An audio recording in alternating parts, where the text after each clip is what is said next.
Welcome back to Hi Fam. If you're new around here, I'm Avital. I'm the mother of 5, and I have coached thousands of parents from over 100 countries around the world on how to create a strong family culture. Now, you can hardly create a strong family culture if you're experiencing fragmentation and fractions and frazzlement in your marriage. So today I'm going to be answering a question that I received just last night, but that I actually receive every single day from mothers around the world. And yes, it's almost always women, and I can 100% identify with them. And the question is about resentment of her husband. So this woman writes to me and she says, listen, my husband is the full-time provider. I'm the stay-at-home mom. I work a little bit on the side. And once in a while, he's off his shift and he just sleeps in the morning. And I feel terribly taken for granted. Like the one time that you're home, the one time that you can help me with the kids, you just sleep in and you just assume that I'll be, the maid, that I'll get up, that I'll make all the sandwiches, that I'll clean, that I'll take care of the kids, and you don't get up. And why do I feel this bubbling resentment inside of me if he doesn't wake up in the morning? So some form of this question hits my inbox regularly, and I have to say that I completely relate to this. So what I'm going to be sharing here today live with you, and this is a brand new format that I am testing out, so let me know please in the comments below if you like it. I'm going to be sharing live with you the 5 steps that I had to take, that I kind of went through to retrain my mind to eliminate resentment inside of my marriage, and why you might want to and what you can do. So if you're joining me live, say hi in the comments and let me know what you think of this format. If you're here for the first time, I'm Avital. I live in Israel. I'm originally from the UK. I spent many years in the USA, and I'm here to really help you build a strong family culture. So the topics I talk about are things like family rituals, really effective parenting, building a strong marriage, a passionate, desire-filled marriage, shaping the next generation. And I'm also really interested in Western civilization, Western values, and how we transfer that onto the next generation, and how we increase our growth and our birth rate and really protect this culture that I personally am so proud to be a part of. If that all sounds good, make sure that you've hit the subscribe button and leave me your question below. I read them and I then create content based on the questions that are coming in. Okay, so what if you're resentful every time he sleeps in? Okay, so what I'm about to give you is some tough love. If that's hard for you to handle, then this isn't the channel for you, because I like to cut through the noise and really give you very effective, very real life, grounded, honest coaching and mindset changes and myth busting that's going to get you the results in your real life. If you walk away from a session from me and you don't have a lighter feel, a more confident feel, you don't feel more competent in your parenting, in your marriage, in your relationships, more passionate, more lit up about building this amazing culture that you're building in your home, then I haven't done my job properly. But sometimes to get that kind of ambition and drive and excitement about what we're doing, we need to, be honest and meet the tough stuff head on. All right. So the first thing, I'm actually going to go for the toughest one first. And the first tough thing that I had to look in the mirror and coach myself through was I had to ask myself, are you owning your own choices? Are you being honest about your choices in life, and that you in fact chose this path? See, I don't know about you, but no one chained me to the kitchen sink. No one forced me to be the stay-at-home mom, or to be the primary parent, or to have a child or more children consequently. After that, whatever the word that I'm trying to find is. Okay, no one forced me to do any of those things. And yet, when I found myself resentful of my husband, why is he sleeping in? Must be nice in his corner office. Must be nice to go to work all day. Must be nice to not have to worry about diapers. How many times did you wake up at the night with a baby? I woke up 6 times. So how about you? Must be nice to not even hear the crying. Must be nice to not have to breastfeed, right? That type of attitude at its core, at its base, is about us not being honest with ourselves about the choices we've made in life. The truth is that if I wanted to, again, I don't know about you, I was not enslaved. I was not forced. I was a grown-ass woman. I could have decided to go and get, a high-power corporate job. I could have decided not to have more children. I could decide to lower the standards of cleanliness in my home. I could decide not to cook from scratch. I could make plenty of decisions that would lessen my quote unquote mental load or the work that I have to do on my chore list, that I wouldn't have to do all of these things. I could choose to have a completely different life. I could have chosen all of those things. I could decide that I'm going to go and earn money and pay for a nanny to raise my kids. I could decide that I'm not breastfeeding. I'm bottle feeding. I'm not waking up in the night. I'm going to let them cry it out. There are so many things that I could have decided, but I don't own my choices. And I often say to myself inside my head, it's not fair.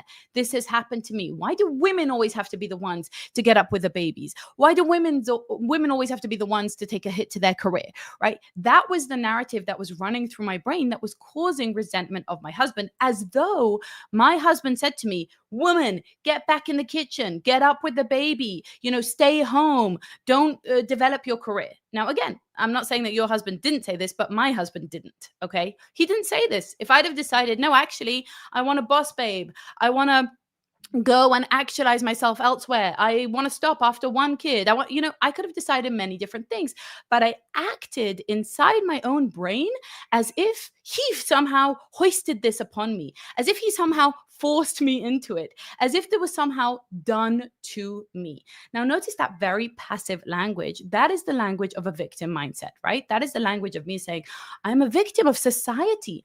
I'm a victim of circumstance. I'm a victim of my gender. I'm a victim of, just the situation that I'm in, as though everything is outside of my control, as if I wasn't there, as if I wasn't a full grown adult making choices, making decisions about my role in this family. So I had to be really, really honest about my choices. And it looked something like this.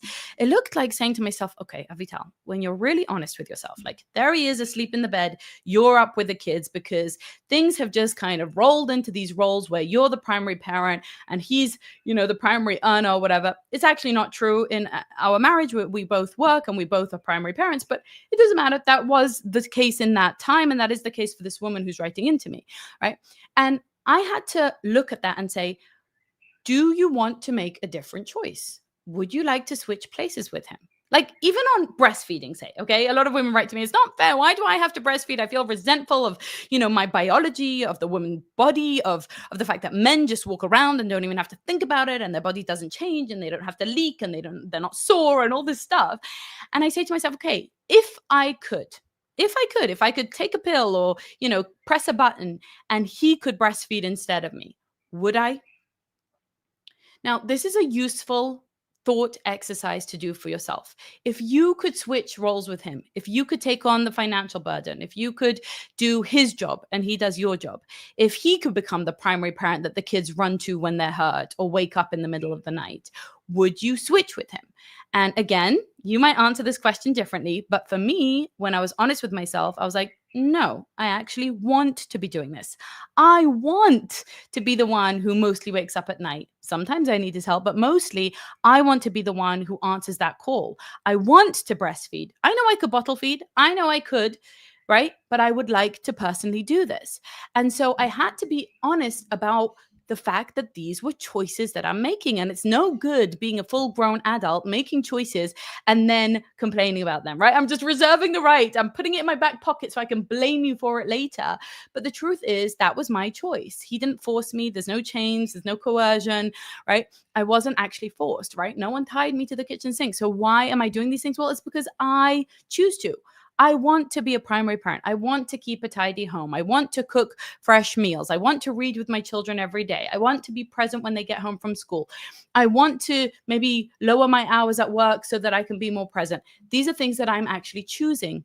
So whatever your choices are, whether they are climbing the corporate ladder or they are being the primary parent, the first thing to negate resentment is to take ownership of them and realize they're yours. You're not a victim of circumstance. I mean, you might be, something might have happened, right? Things happen, life happens. It's not always in our control. But for the most part, most of the things that we're resentful about towards our spouse are things that they're choices that we made, and there are choices that we can also unmake. If you want to change that in the future, if you want to lower your standards or change your lifestyle or decide a different work-life balance, you can do that.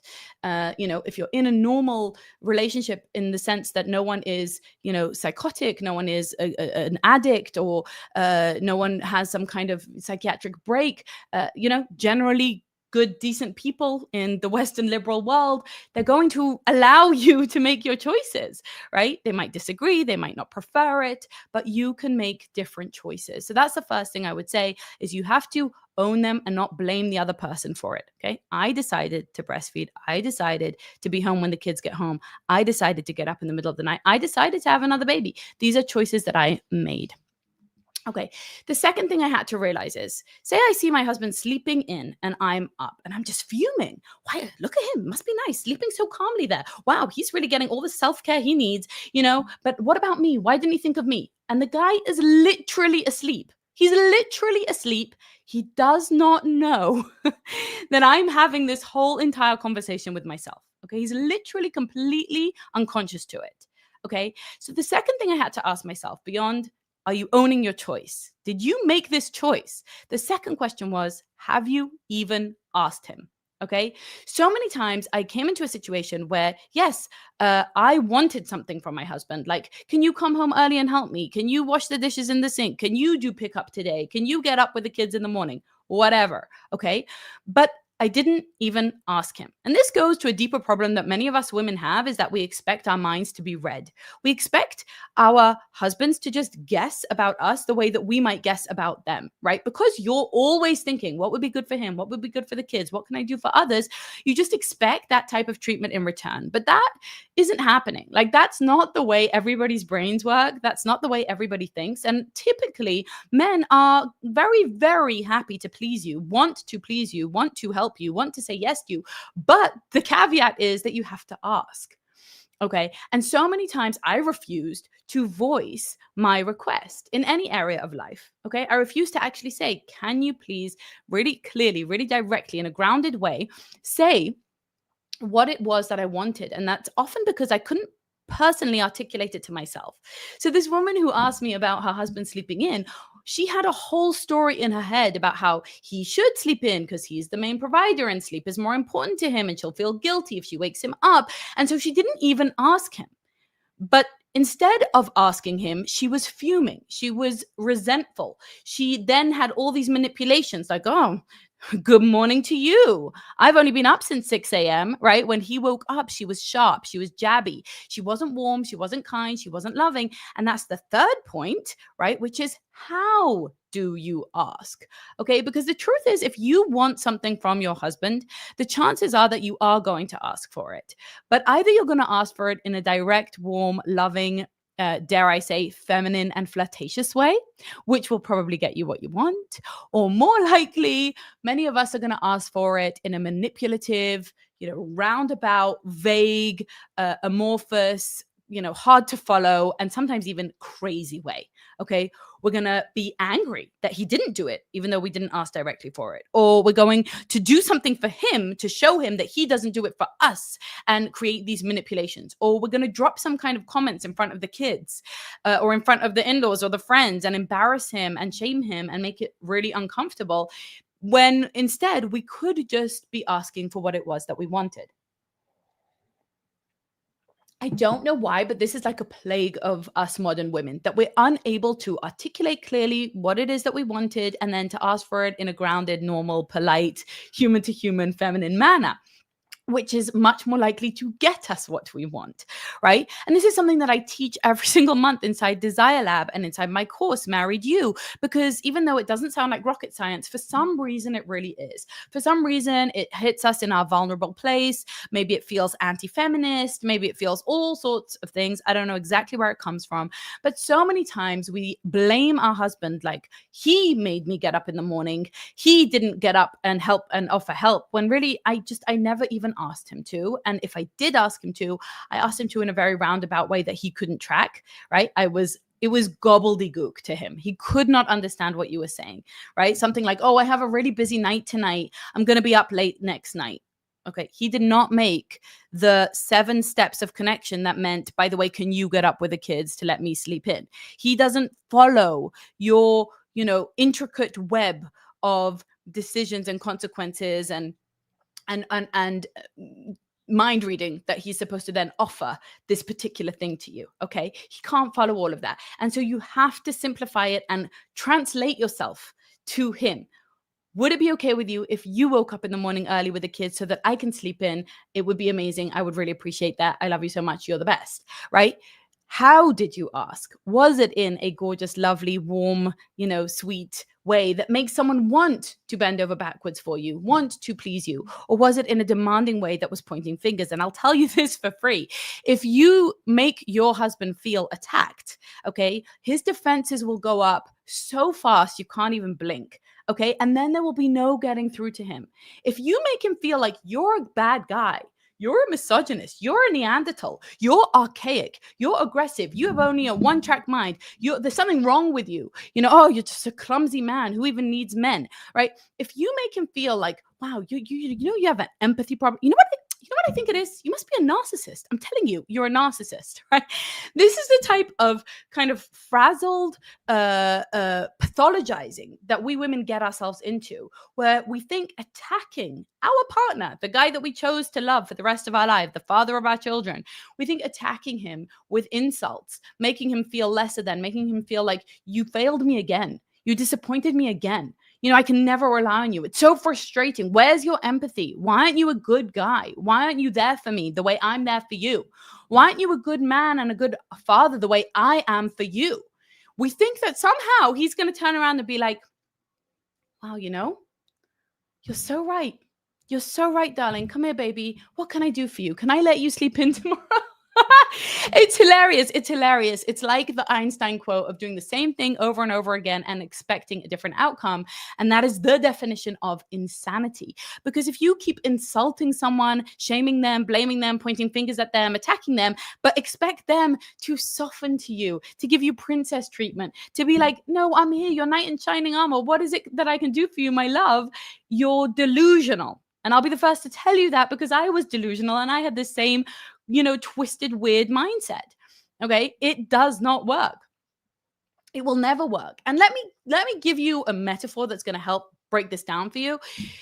If you have a child, okay, most of my audience have children. If you have a child and you want them to learn to read, but they're struggling, okay, and you just come up with, you're so slow. Why are you so slow? You're always so slow. You're so dumb. This isn't hard. Like, it should be obvious to you. I put the letters out in front of you. I've already explained this to you, and you're not blending the words properly. And this is a word you've already read. Like, we did this last week. Why aren't you doing it this week? You're at the bottom of your class. My other kids read much faster than you, right? If we did that to a child who were trying to inspire them to master a new skill, to get, sharper and better at reading, it sounds ridiculous, counterproductive, counterintuitive, even cruel a little bit to treat a child that way and expect them to thrive and grow and succeed, right? And yet, tell me if I'm wrong in the comments, okay? Disagree with me. I would love to hear.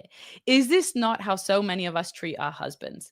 Like, if we complain at him, if we make a moody face at him, if we jab at him in front of friends or in-laws or family or the kids, if we paint him as problematic, as he's so patriarchal, he's so controlling, he must have some kind of disordered personality, or just constantly complaining to him, blaming him. You don't do things for me. Why didn't you do this? Why didn't you do that?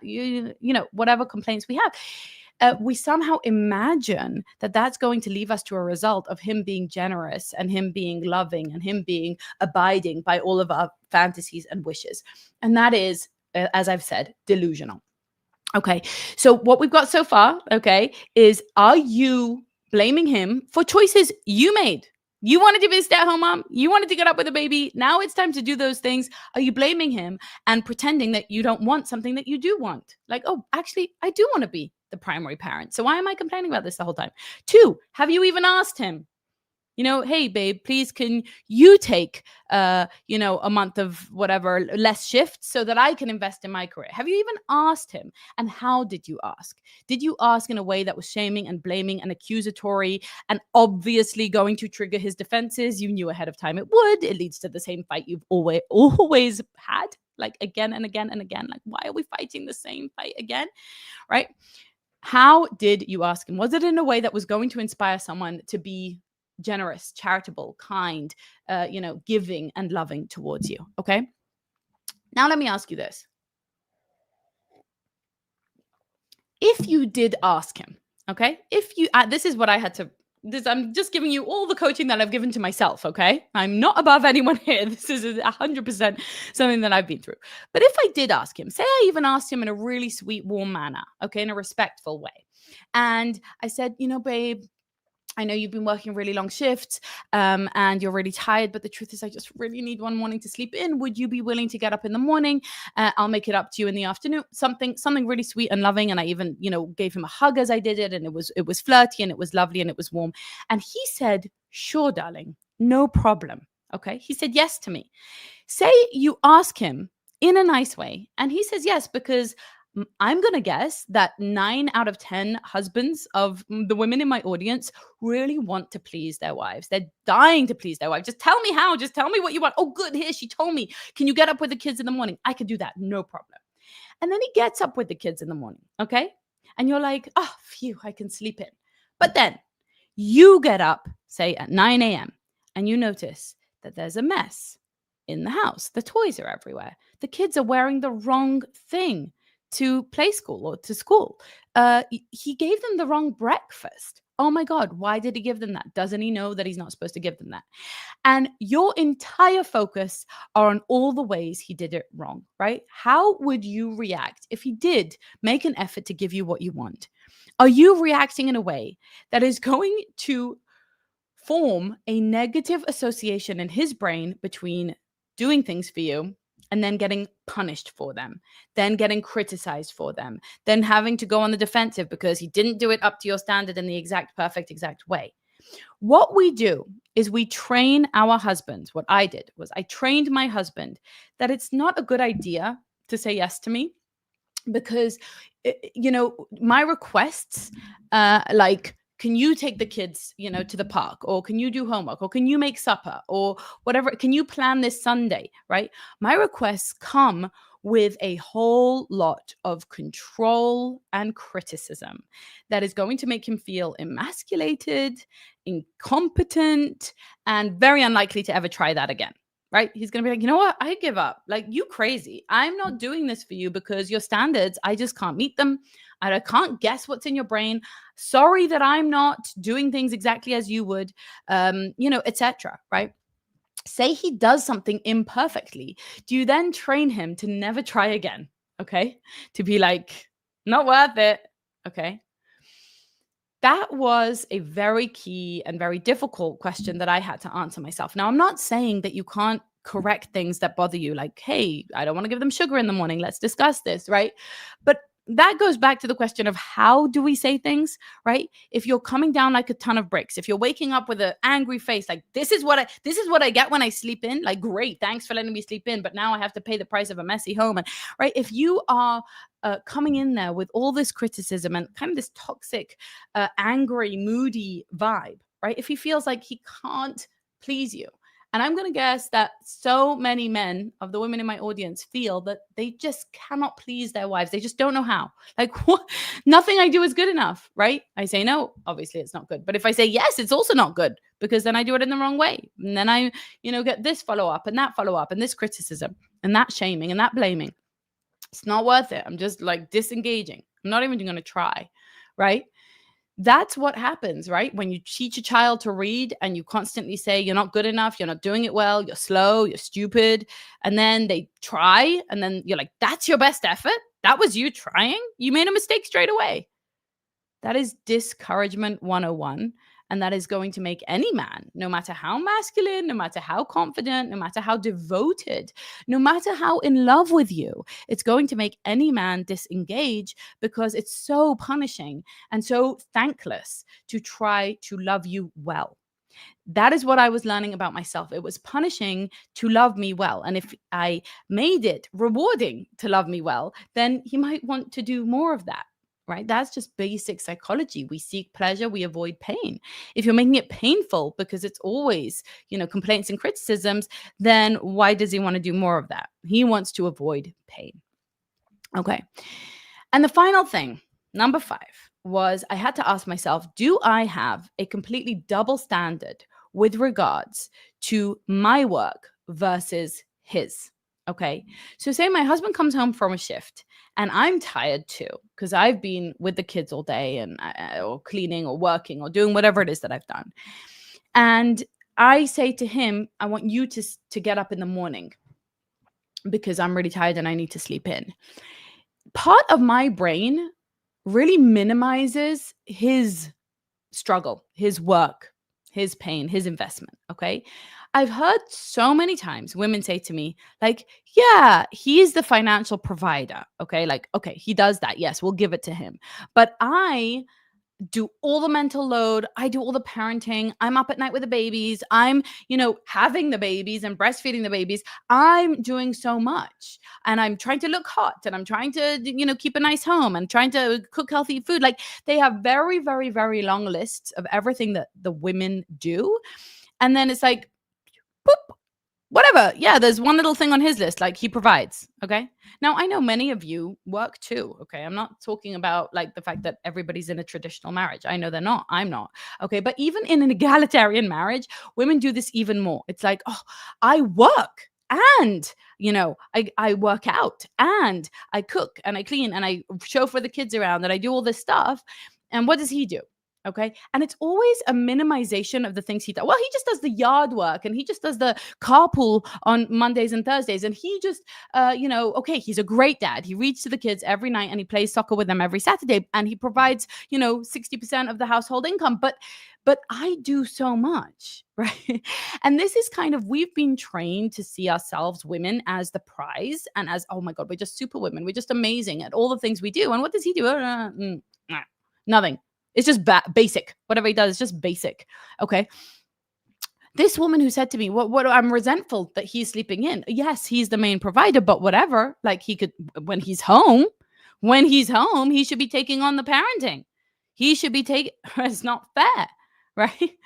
And I just want us all to notice how very easy it is to dismiss things that sometimes are absolutely huge. Okay. For example, taking on the financial burden of the family.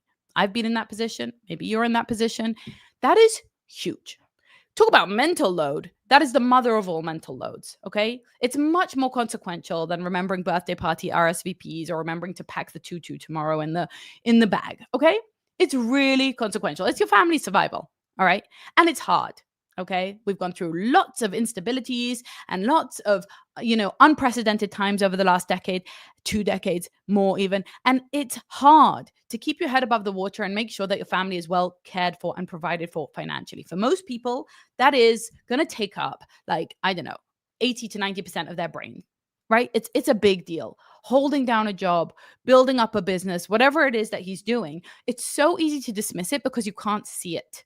Right? You're not there inside his brain or inside his office in the day to day, and you're not noticing, whoa, that is a huge burden to make sure we can hit the rent or the mortgage payments or whatever, to make sure that we can, afford all these extras that we have or just the basics. That's a lot. That is hard. And it's easy to dismiss that and say, well, fine, whatever, he's in his job. But when he gets home, he should be taking on my roles, right? We should be 50-50 there. And whatever, I don't care how you divide the labor in your home, as long as it's, something that you both signed off on and taking accountability for and ownership of and feel good about. Like, I think there are a million different ways. Well, not a million, but there are lots of different ways of having a successful, fruitful home life, from the most traditional to the most egalitarian and everything in between. I think that's all fine as long as everything is well communicated and the division of labor feels right to both of you. Okay.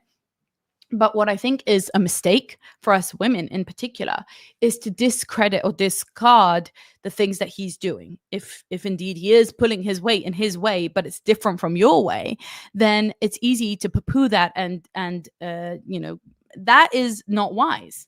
That is not wise. So you're going to tell me that he's been doing all these, hard shifts, taking on all this burden, and you're going to begrudge him like sleeping in? That was me. My husband's a doctor. He did grueling shifts for many years. And I would begrudge him sleeping in on the weekends. I would be like, excuse me, now you're finally home. Now I get to sleep in. But that doesn't actually make that much sense. And it's a very ungracious maybe, or, just I think a little bit of a selfish approach of me to not say, 1 minute, you've actually been working incredibly hard all week. it's a different type of work than what I do.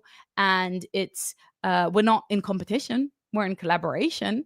And maybe I should be the one to sleep in. I don't know. Let's look at our family as a whole and see what would serve us best. But what I'm not going to do is disregard the big investment, the hard work, your labor, right? And that's something that women do all the time. They disregard men's labor and inflate and exaggerate our own. Okay. I was up 4 times, I've carried these children, all this stuff. Again, those were my choices. Why am I putting that on him? Okay. So when we go through these steps, I believe that we'll no longer be resentful if he sleeps in.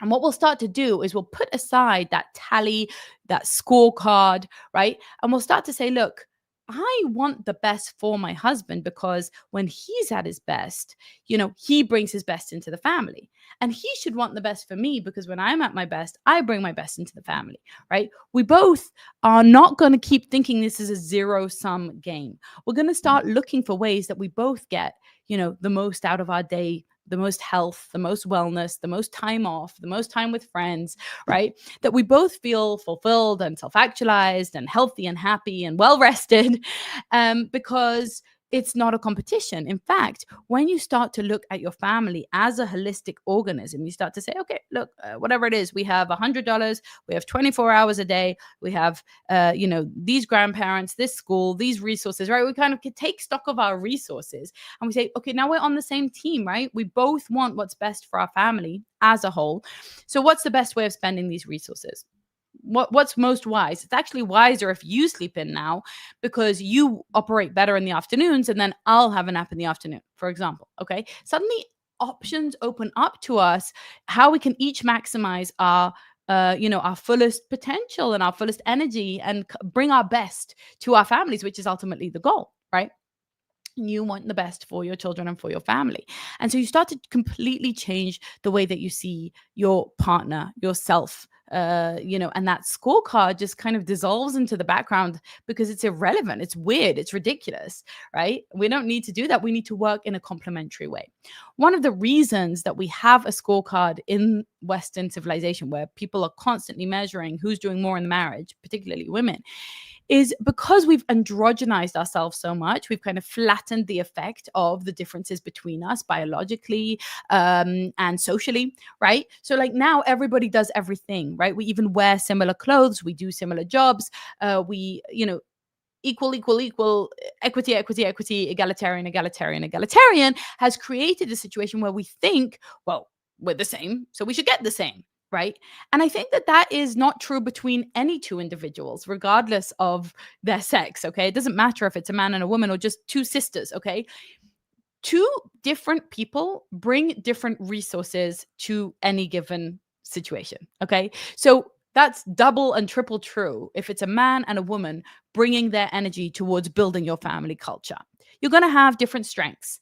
You are going to have different phases in your life where you have higher or lower energy or resources. Like if I'm doing a degree right now, I'm distracted. Maybe he's more focused on the family. Or like, wait, I'm really great and present and, calm with babies, but I get really triggered with tweens and teens. He manages much better to communicate with teens and tweens. Look at that. It's almost as though we're two different people with two completely different sets of skills and characteristics and temperaments and traits and abilities.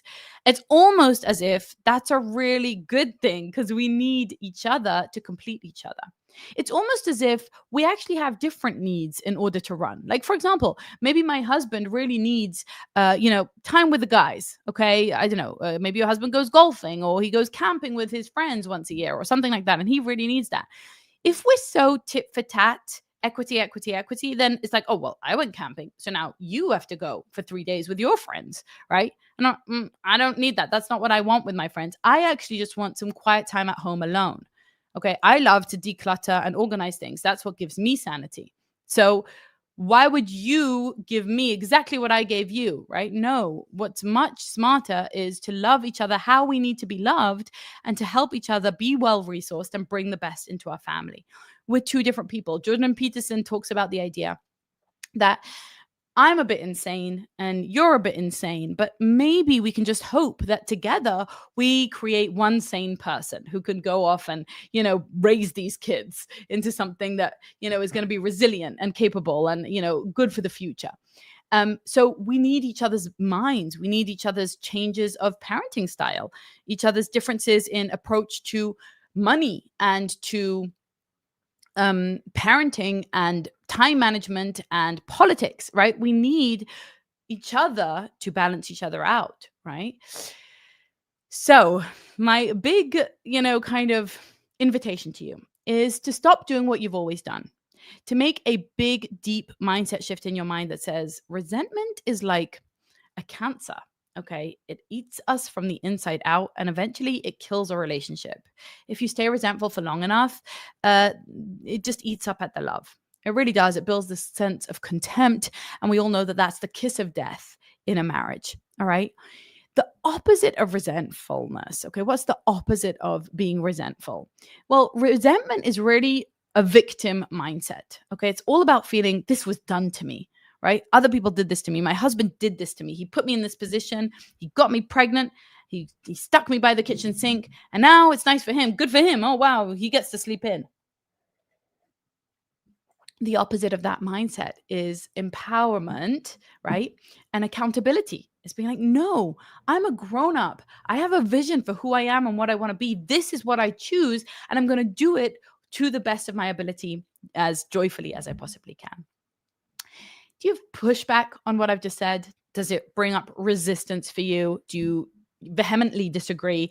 If you do so respectfully, I would just love to hear that in the comments below. I think a fruitful, meaningful conversation about this is what we need. Okay, we need to talk about the inner workings of real relationships because the West is really in crisis. Okay, people aren't getting married anymore. When they are, they're getting married much later. They're hardly having children.